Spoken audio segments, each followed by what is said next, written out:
Hello, and welcome back to another War Thunder video, where today's video is going to be about the XP-55 again. So you might be wondering why I'm doing the XP-55 again, and that's because this replay that I have to show you today shows exactly how you should play the XP-55 if you want to play it safely and effectively. Of course, you don't have to play it like this, but if you want to play it safely and you want to get the maximum out of it, then you should probably play it this way. So, the XP-55 is an American Rank 2 premium fighter at a battle rating of 4.0. I've done a full review on this aircraft. I'll have the link in the description if you want to see that video. But it's a very powerful aircraft because it has two 20mm cannons and two 12.7mm cannons. So, in this replay you're going to see me playing on the Road to Grozny map. And first of all, you see me climbing, and that's automatically what you should be doing in the XP-55. You should always climb so you could get the altitude advantage. And the XP-55 Ascender, as it is called, once it gets an altitude advantage over its opponents, it's very dominant, and it almost always is able to get the altitude advantage since it's very good at climbing.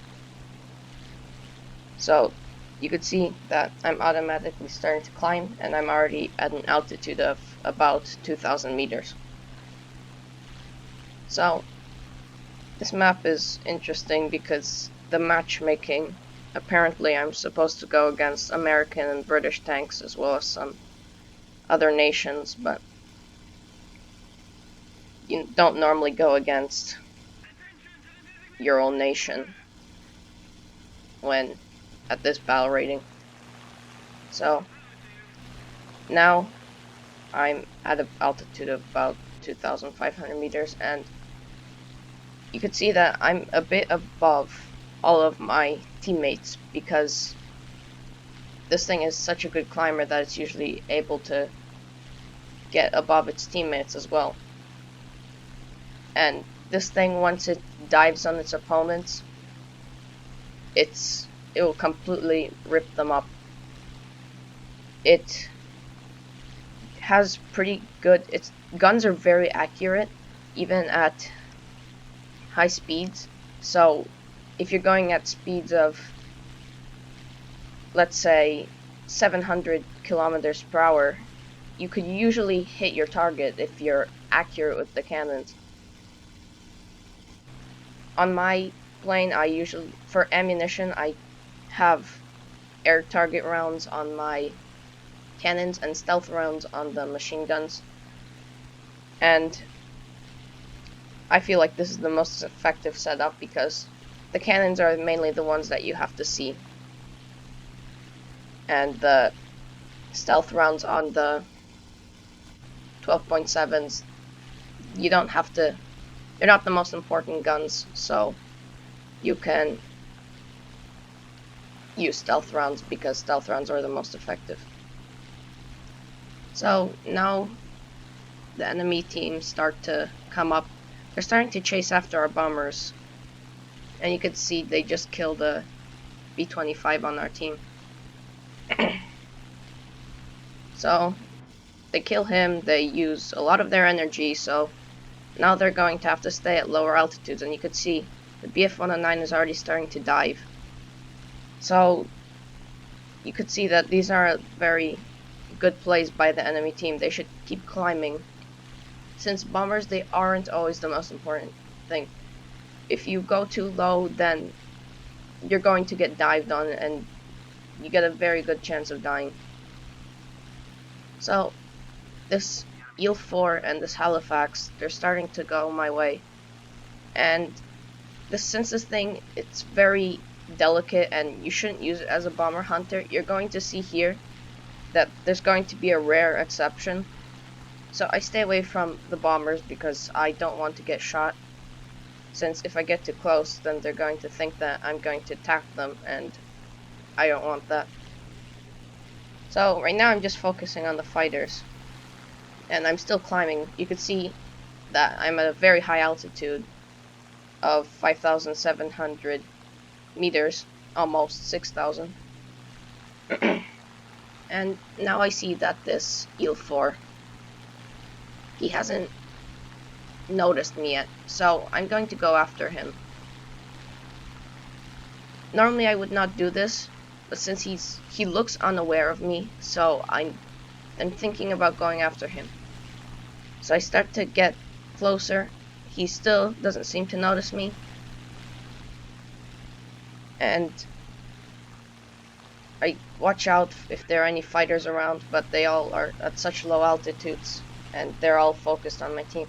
So the Halifax starts to shoot at me, and then the Eel 4 notices, but by then it's just too late, and I blast off the tail of the Eel 4, and he's down.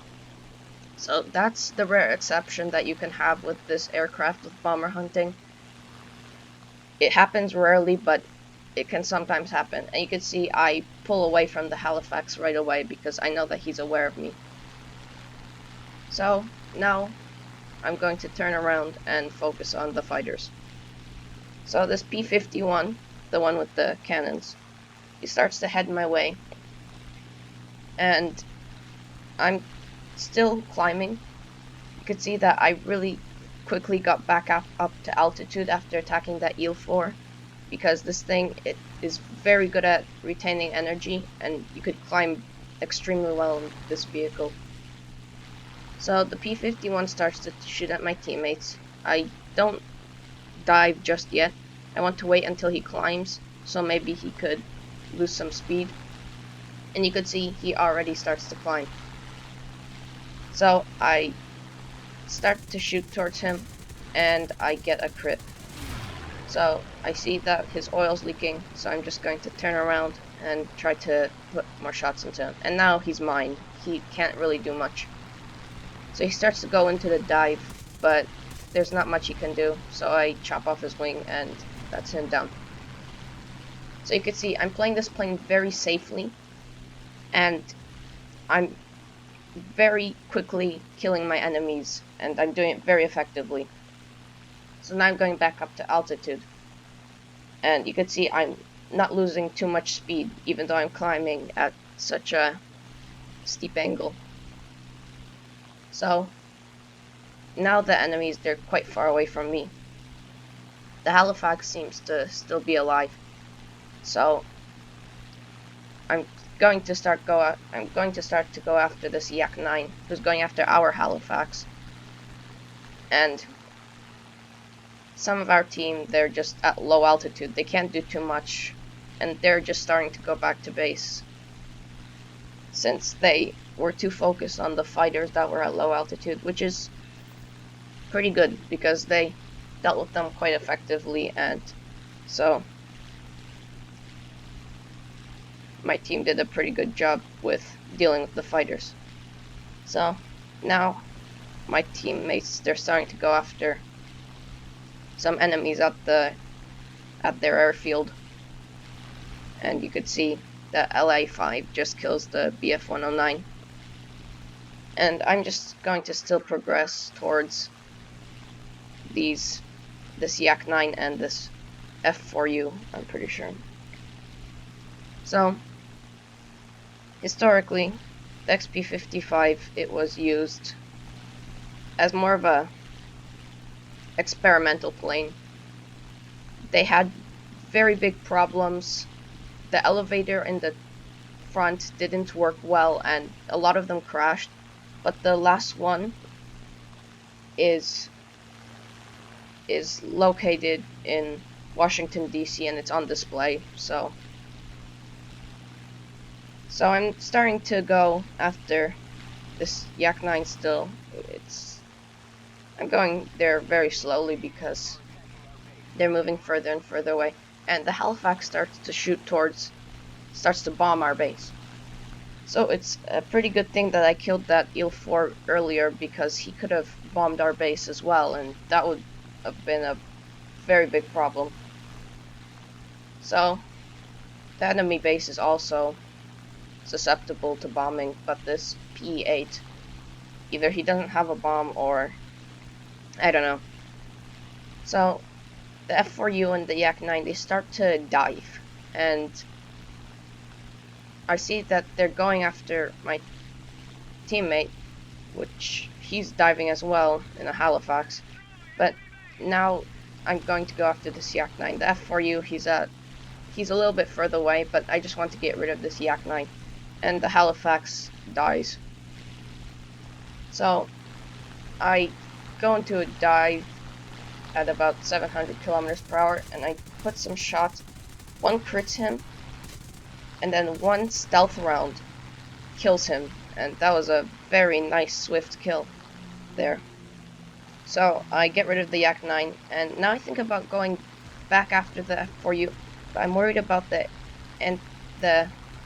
anti-aircraft defense on the airfield, so I go back into a climb, and I have to stay away from the airfield. So I'm just going to climb a bit, get some altitude back, and then I'm going to go after the F4U, since he's pretty much the only enemy. Yeah, he's the only enemy on the team besides the Halifax that we saw earlier. So now I'm about to dive on him. He's still very close to his base, and this BF-109 starts to dive on him. So I think, okay, let me see how this goes. But now I just start to dive. And F4U, he turns around more towards the airfield, and the BF-109, he starts to shoot, but he goes so fast that he crashes into the ground. So I worried a bit about that, so I just lowered my speed a bit so I don't get speed locked. But then I just decide to go right after him, and I have to watch out because I'm going at 700, almost 800 kilometers per hour, and I get a very, very nice tail crit, and then he goes straight into the ground. That was a very nice swift kill again on the F4U. So you could see that's my 4th kill, almost my ace, and now I'm just going to go after this Halifax. I thought he was more towards my base, but you're going to see that he isn't. And you can see how I played this vehicle. I played it very safely, and I had a huge impact on my team. You could see I'm in 1st place with 4 kills, and you could see how if you play this plane effectively, then you could do a lot of things with it. So this Halifax, he starts to dive, which I don't know why, because he should be focusing on shooting me, since I'm very susceptible to fire. And the reason why I'm attacking him, just straight on attacking him, is because I still have a lot of team left, and even if I die, it wouldn't matter as much. You can see I get damaged quite a bit by the Halifax. And I think I damage his tail so much that he starts to go into the air, and now he's starting to stall.